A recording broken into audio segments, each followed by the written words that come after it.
¿Cuál es la evaluación que usted tiene? Buenos días, de salud a Licenia Espinel, me acompaña Alexis Moncayo. Buenos días, Liceña, buenos días, Alexis, y Bueno, buenos días a la audiencia. ¿Cómo están? Bueno, la verdad que muy impresionado, en principio muy impresionado por el debate, negativamente impresionado, ¿no? Por el debate. Primero, si las personas que redactaron las preguntas se los considera notables, tendríamos que reconfigurar el término notables, ¿no? Hay innumerables cantidades de notables en el mundo y no, me imagino que no querrían estar asociados a estas personas que directamente afirmaban, no preguntaban, afirmaban y preguntaban. Primero había una redacción errónea de las preguntas tendenciosas, como bien señalaban en el editorial. Después es un formato absolutamente aburrido, lejano de los temas que la sociedad quería saber, temas pomposos, temas muy, muy generales, y se tornaban particulares o minuciosos si se trataba de atacar a la figura de Rafael Correa o mismo denostar la persona de Andrés Arauz.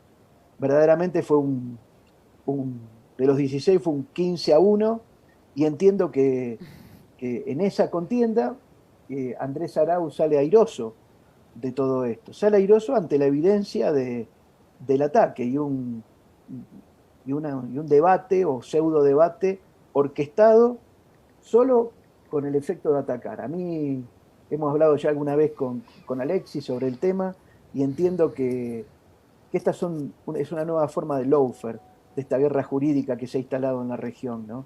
Y en Ecuador toma diferentes aristas, desde la proscripción de utilizar la imagen y la palabra de Rafael Correa, que me hace acordar, ustedes saben, yo soy argentino, me hace acordar a la proscripción que tuvo durante 17 años Perón en la Argentina, donde no se podía, ni siquiera por ley de un gobierno de facto, no se podía nombrar ni a él, ni a Evita, ni a Eva Perón, ni podía estar incluido en los manuales. Ustedes saben que los manuales del 55 al 74, ¿saben cómo figuraba Perón? El tirano prófugo. Diego, Entonces, ¿cómo estás? sí, Saludarte. A ver, yo quiero más adelante abordar este tema que me parece que es muy, muy interesante porque además lo conversábamos, recordará la Liz, la noche del domingo, me parece, lo conversábamos con Franklin Ramírez analizando lo del debate, porque ya preveíamos que Correa iba a estar en todo momento, de principio a fin. Confirmado, Ned hizo un conteo, lo nombraron 42 veces a Correa durante este conversatorio. Pero tú eres un especialista del tema comunicación y política. De hecho, eres todavía, me parece, si no me equivoco, me corriges, Diego, presidente de la Cumbre Política de Comunicación. Y este formato da para un debate, 16 candidatos en dos grupos, en donde no pudieron contrastar unos y otros entre Lasso y Arauz, que digamos son los contendientes que representan esas dos visiones distintas de país, porque Lasso es, los otros 14 candidatos son la copia de Lasso y Arauz representa otra visión totalmente distinta. ¿Es viable, es factible? Esto es un debate, este conversatorio, este foro entre 16 dividido en dos grupos, incluso en esa puesta en escena, cómo se montó. ¿Es viable un debate así o no? mira, es muy buena la pregunta porque tú sabes, como director, presidente de la Cumbre Mundial de Comunicación Política, tenemos siempre una mirada muy crítica hacia la forma de implementación de este tipo de debates. El debate presidencial es el acto de comunicación política por excelencia durante la campaña, entendido así desde la lógica formal. A mi criterio, cuando se dan de esta manera, lo único que hacen es menoscabar la idea porque ¿cuál es la idea de un debate presidencial? Que la gente conozca las plataformas y cómo se llama, y los proyectos que cada uno de los candidatos tengan. De esta forma y con este formato se transformó en un interrogatorio directamente, hasta el rictus de los conductores, especialmente de la conductora, no solamente contra el candidato Arauz, sino contra la mayor parte de los candidatos. Y después se notó, para hacer un análisis de lo que fue el debate en forma desde lo comunicacional, se notó en el bloque de los 8, donde estaba Lasso, una especie de pacto de silencio, un pacto de no agresión, que obviamente no se aplicaba en el segundo grupo, en el segundo grupo de los 8, donde dejaron a Carlos Pérez, devenido ahora en Yacu, como nombre artístico parece que se ha puesto, y sumado a otras personas del espectáculo, ¿no? Que yo me fui enterando aquí que estaban vinculados al ambiente artístico, y lo pongo a Yacu también en esa parte del ambiente artístico, porque verdaderamente intentó un show. Y verdaderamente un debate presidencial tiene muchas aristas de show. Digo, la severidad de la conductora, este tema de los sobres, este tema de los sobres que hacían un ruido terrible cuando se abrían, que estaban simbólicamente cerrados muy bien como para hacernos creer que había una independencia, que había una cuestión absolutamente transparente. Digo, el exceso simbólico con la transparencia, a mí me hablan de la no transparencia. La forma en que trataron al candidato Lasso, acariciándolo, pero el problema no es el de los conductores, el problema es el del resto de los candidatos. Eso es lo que a mí verdaderamente me sonó la alarma. Es la forma con la que se manejaron, se notaba las alianzas espurias, primero en este bloque de 8. Y en el bloque de 8, donde estaba Andrés Arauz, me parece que tenía una dinámica absolutamente diferente. Y el objetivo, como bien dijiste vos, en las marcaciones que hubo del innombrable legalmente Rafael Correa, para mí fue el ausente más presente, Rafael Correa. Obviamente para denostarlo, porque para el partido, la lista 1, es prohibitivo y es causal de sanciones y de multas nombrarlo. Y verdaderamente se transformó en algo muy aburrido. De hecho, hasta lo dijo el mismo candidato Freile, manifestó lo del aburrimiento, lo marcó un par de veces. Después, algo que verdaderamente sonaba totalmente contradictorio era que algunos de los candidatos hablaban de la no política. Digo, Romero dijo, no sé hablar como político, no me sale expresarme como político, yo soy un empresario, soy una persona que ha hecho una fortuna. Digo, como si eso fuera un mérito, como si no conociéramos los antecedentes de Romero, ¿no? Algunos parecían que eran carmelitas descalzas. Yo lo escuchaba a Lucio Gutiérrez y parecía que cuando él gobernó era Lucio y el país de las maravillas, era Ecuador. Y después hablaban, a mí me causaba mucha gracia que hablaban del desastre que es la justicia en Ecuador, porque lo han hablado, de las grandes falencias que tiene la justicia en Ecuador, pero legitimaban el proceso judicial contra Jorge Glass, contra Correa. Digo, si la justicia es mala para todos.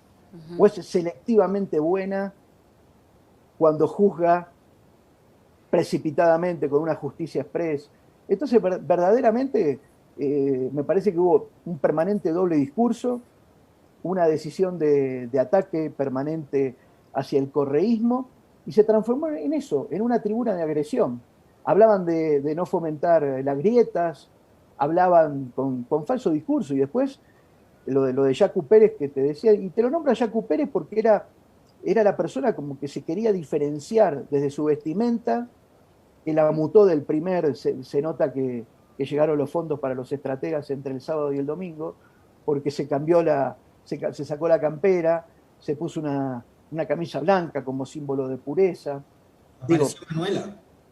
Apareció, claro, y apareció esa cosa desesperada de recurrir al manual de la comunicación política, al manual de la demagogia, inclusive en ese acto de entregarle el teléfono, ¿te acuerdas en el sábado? Entregarle el teléfono a Arauz y él decir que preferiría tomar el agua, no sé si llamaría por teléfono con el vaso de agua.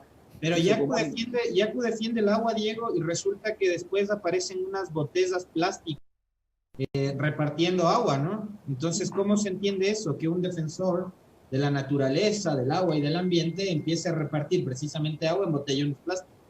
Claro, sabiendo lo que contamina el plástico. Bueno, pero eso te habla de estos falsos profetas de los derechos humanos, de la ecología, que abrazan banderas que muchos de nosotros, Alexis, abrazamos en la defensa de los derechos humanos. Entonces, nos da mucha bronca y nos da mucha indignación, porque nosotros sabemos que Lasso es un banquero y no podemos esperar un socialdemócrata de un banquero que se dedicó a participar en cuanta exacción al erario público hubo. Mismo las personas que son clientes del banco, como todo banco, no es por hacer hincapié en el banco de él, es como todo banco, un banquero, un millonario, no puede cumplir el rol del Estado, no puede entender un Estado benefactor. Vos lo viste, hablaban de privatizaciones, hablaban de un modelo neoliberal muy marcado, todos los candidatos, estoy hablando en líneas generales, obviamente menos Arauz. De eliminar impuestos que tienen que pagar los que más tienen, ¿no? Y ahí, fíjate tú la coincidencia, una propuesta que hizo incluso notarizar, ¿no? Liz, corrígeme si me equivoco tú, que también está súper bien informada. Lasso notarizó la propuesta de eliminar el ISD la semana pasada, y esa propuesta la repite Yacu Pérez, es decir, Yacu va en la misma línea de eliminar el ISD, que además es uno de los impuestos que nos permite a los ecuatorianos cuidar la dolarización. Claro, y ahí cae en la incoherencia de acusar a otras candidaturas que son las que quieren desdolarizar al país o que están en contra de la dolarización cuando toman ese tipo de medidas o hacen ese tipo de propuestas que precisamente no benefician a mantener la dolarización. Y después otra cosa, obviamente, como bien marcan ustedes, las contradicciones hacen, parafaseando a ese oscuro deseo de Yacu, hacen agua en esas afirmaciones. Son contradictorias, pero ¿saben por qué son contradictorias? Porque parecen el Twitter de menos de 140 caracteres, son todos títulos pomposos. Entonces, como les redactan lo que tienen que decir, entonces se quedan con el título, nunca hay un desarrollo. Son como esos diarios, esos periódicos pobres que solamente se quedan con el título y la foto sensacionalista. Eso era buscar el golpe de efecto. ¿Tú crees que ya es un candidato prefabricado, Diego? Sí, absolutamente. Prefabricado por el poder de turno, por el oficialismo de Lenín Moreno, subvencionado por eso, que recurre al TikTok, que recurre a hacerse el jovencito, con discursos que apuntan a ser demagógicos con la juventud, verdaderamente subestimando al electorado, subestimando a la juventud, al punto de darnos a entender que si no votaban por él, era el abismo, ¿no? Esa famosa frase, o citar a Martin Luther King, pobre Martin Luther King, en boca de una persona que aparte, Alexis, no solamente es un farsante de la política, es un panqueque, como decimos en la Argentina, ¿no? Alguien que se da vuelta así constantemente. Es una persona que está denunciada ante la Comisión Interamericana de Derechos Humanos por actos de violencia, por actos de violencias de la comunidad de los cantones de Molleturo y Chaucha en Azuay. Es una persona que ha sido prefecto y ha tenido una gestión horrorosa como prefecto de Azuay. Quiere manejar un país, no supo manejar la prefectura en Azuay. Digo, ha tomado la zona de Río Blanco, hay muchas pruebas que lo vinculan a él con grupos de fuerza que hostigan, lastiman, secuestran, queman autos, queman campos, se apropian de tierras, de gente humilde. Digo, él que es un pobre, contribuye en la persecución ¿cómo se llama?, a gente humilde. De hecho, él tiene acciones contra esa gente humilde.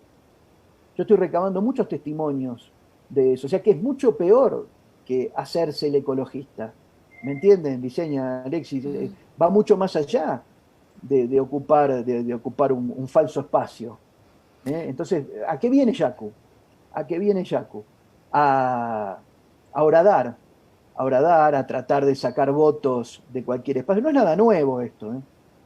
Ahora, Diego, con todos estos antecedentes, Diego, ¿usted cree que todo lo expuesto, todas estas situaciones que usted ha detallado, van a servirle al elector para tomar una decisión? Porque hay un gran grupo todavía de indecisos, ¿no? Gente que todavía no ha optado por uno u otro candidato, pero a raíz de este debate, ¿usted cree que se puede modificar la decisión del elector con todo lo que ha ocurrido, con todos estos detalles, con todas estas situaciones que usted nos ha detallado en su análisis? Mira, yo pienso que este debate ha permitido visibilizar esta falencia que yo te digo. Si van a tener un impacto directo, todavía no lo puedo afirmar. ¿Sabes por qué? Porque hay un gran voto emocional. Un gran voto emocional que se va a definir los últimos minutos antes de votar.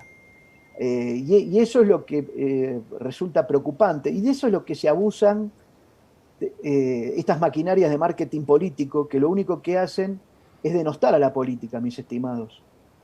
Esto es desalentar a la política. Muchos de los discursos de los candidatos que vimos de derecha neoliberal desalentaban el voto. Hablaban de la innecesariedad de la política. Hablaban de estructurar, por ejemplo, un banco central sin la política de por medio. De armar un área de compras para lo sanitario desde el punto de vista privado. Digo, como decía el Nano Serrat, ¿a quién sirven cuando alzan sus banderas? Es claro, cuando alzan esas banderas, ¿a quién están sirviendo? ¿Y dónde están? Y se han visto los hilos del titiritero. Y es claro lo que ha ocurrido. Claro, es claro para nosotros. Pero para la gente hastiada, para la ciudadanía hastiada, o para los millennials y centennials hastiados de esto, lo único que contribuye a un debate de estas características a que rechacen más la participación política. Porque si están viendo a personas grandes, personas mayores, personas de casi 80 años, que todavía siguen sosteniendo esos discursos anacrónicos que no los tienen en cuenta a los jóvenes, salvo, a mi entender, el candidato Arauz que abarcó, no solamente se defendió, sino también hizo propuestas, a diferencia de esa, y aparte propuestas concretas desde el conocimiento del buró, de la burocracia. ¿No? A mí me extraña que Lasso, que fue una persona que ocupó una función pública, que Lucio Gutiérrez mismo ocupó lugar, no hayan podido dar respuestas concretas a lo que van a hacer, respuestas presupuestarias.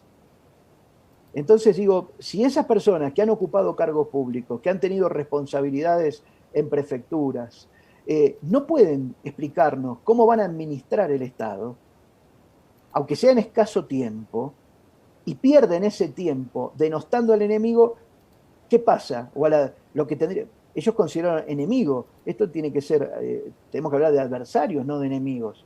Y acá hubo una concepción del otro como enemigo.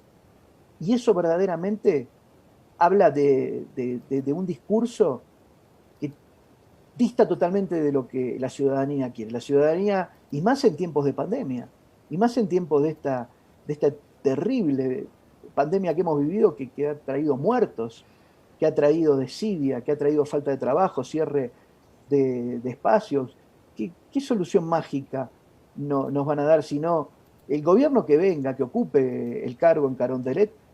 Menuda tarea tendrá para reacomodar y volver a ser un Estado distributivo. Ahora, si la verdadera continuidad de Lenín Moreno es Lasso, es Pérez, es esta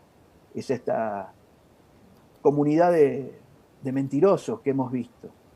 Inclusive algunos candidatos, sabiendo que no van a llegar, prometen. Eso pasa en cualquier lado, ¿eh? En la Argentina pasa lo mismo. Los candidatos minoritarios prometen todo, que no van a pagar la deuda externa, que la van a refinanciar. Acá ni eso. Acá hay candidatos que han dicho que van a seguir con el pago del empréstito con el Fondo Monetario. Digo, a mí me ha asombrado. Verdaderamente me ha asombrado el tenor de la desfachatez de muchos. Muchísimas gracias, Alexis. Gracias, Diego. Un gusto, como siempre, poder conversar contigo, y ya estaremos en el transcurso de lo que resta todavía de la campaña, también en otros espacios, conversando y analizando lo que fue el debate y lo que será el último tramo de la campaña de aquí de cara a las elecciones del domingo 7 de febrero. Un gusto, como siempre, poder conversar contigo, Diego. Un abrazo. Un gusto para todos ustedes. Muchas gracias.